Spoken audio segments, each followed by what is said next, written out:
Assassin's Creed: The Secret Crusade.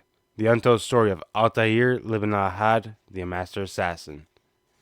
Prologue. The majestic ship cracked and groaned. Its sails rippled with wind. Dazed from the lands, it splits from the ocean towards the great city in the west, carrying a precious cargo. A man the crew only knew as Master. He was among them now, alone on the forecastle deck, where he had lowered his cowl of his robes to let himself be lashed by the sea spray, sipping it with his face to the wind. Once a day he did this. He appeared from his cabin to pace the deck, choose a spot to gaze out to the sea, then return below.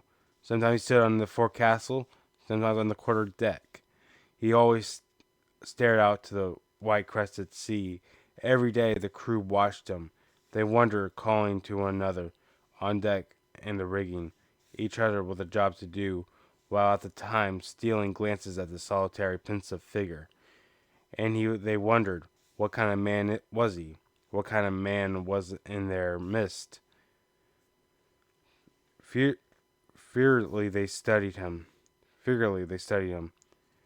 Now he stepped away from the deck railing and pulled his hood up. He stood there for a moment, with his head bowed, his arms hanging loosely at his sides. The crew watched him. Perhaps a few of them even paled as he stood along the deck past them and the back to the cabin, and the door shut behind him. Each man found that he had been holding his breath. Inside, the assassin returned to his desk and sat pouring a beaker of wine before reaching for a book.